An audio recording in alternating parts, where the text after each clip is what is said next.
రామాపురం అనే గ్రామంలో కృష్ణయ్య, గోపయ్య అనే వాళ్ళు ఇద్దరూ కలిసి ఒక తోట కొన్నారు. కృష్ణయ్యకు తోట పని కొంచెం కూడా రాదు. అతను అస్తమాను భగవంతుణ్ణి ధ్యానిస్తూ ఏ పని చేయకుండా ఉండేవాడు. గోపయ్యకు తోట పని బాగా తెలుసు. అతను అస్తమాను తోటలోనే పనిచేసేవాడు.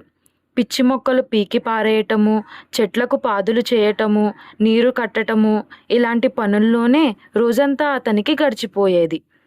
ఇలా ఆ తోటను కొన్న ఇద్దరి యజమానులు వేరువేరు భావాలతో, అనగా ఒకరేమో ఏం పని చేయకుండా భారం అంతా భగవంతునిపైనే ఉంచి, ఇంకొకరేమో కష్టపడినదే ఫలితం రాదు అని అనుకుంటూ ఉండేవారు.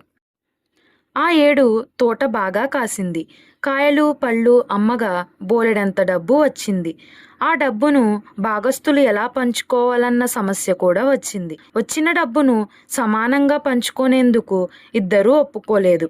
గోపయ్య ఇలా అంటాడు: నేను చచ్చేటట్లు రాత్రి పగళ్ళు చాకిరీ చేయటం వల్ల చెట్లు బాగా కాసాయి, కాబట్టి నాకు హెచ్చు వాటా రావాలి అన్నాడు. నేను నిశ్చలమైన మనసుతో కూర్చొని దేవుణ్ణి ధ్యానించడం వల్ల దేవుడు అనుగ్రహించి మంచి రాబడి వచ్చేటట్లు చేశాడు. అందుచేత నాకే హెచ్చు వాటా రావాలి అన్నాడు కృష్ణయ్య. ఇద్దరు ఈ విధంగా కొంతసేపు వాదించుకున్న మీదట గ్రామాధికారి వద్దకు వెళ్ళి తమ తగువును తీర్చమన్నారు. గ్రామాధికారి వారిద్దరి వాదనలు విని, నేను మీ ఇద్దరికి ఒక చిన్న పని పెడతాను. ఈ రాత్రి పని పూర్తి చేసుకుని రేపు ఉదయం రండి. అప్పుడు నేను మీ వాటాలు ఎలా ఉండాలో చెబుతాను అన్నాడు. అలా వాళ్ళిద్దరూ మరుసటి రోజు గ్రామాధికారి వద్దకు వచ్చారు. ఆయన వారిద్దరికీ 2 మూటల వడ్లు ఇచ్చి దంచి బియ్యం చేసుకురండి అన్నాడు.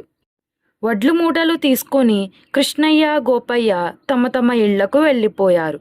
కృష్ణయ్య వడ్లు దంచడానికి ప్రయత్నించక వడ్లను బియ్యంగా మార్చే భారం భగవంతుడి మీద వేసి భగవద్ధ్యానం చేసి పండుకున్నాడు.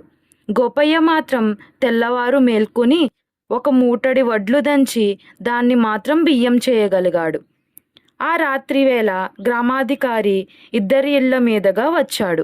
కృష్ణయ్య ఇంటి దగ్గర వడ్లు దంచుతున్న అలికిడి లేదు, ప్రశాంతంగా ఉంది. అదే గోపయ్య ఇంట మాత్రం అలికిడి వినిపించింది.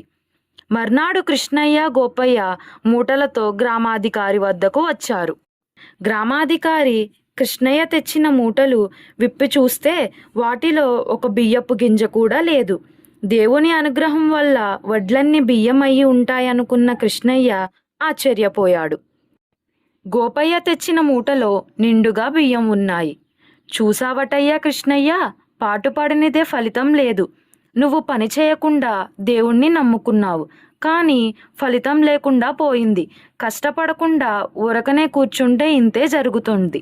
తోట మీద వచ్చిన రాబడి పూర్తిగా గోపయ్య శ్రమ ఫలితమే. నువ్వు కూడా గోపయ్యతో పాటు కష్టం చేసి ఉంటే ఇంకా హెచ్చు ఆదాయం వచ్చి ఉండేది. ఇక ముందైనా ఇద్దరూ కలిసి పనిచేసి రాబడి సమానంగా పంచుకోండి అని గ్రామాధికారి చెప్పాడు. అటు తరువాత కృష్ణయ్య కూడా గోపయ్యతో కలిసి అన్ని పనులు చేస్తూ వచ్చాడు. ఆదాయం పంచుకునే దగ్గర వారికి ఎలాంటి తగాదాలు లేవు.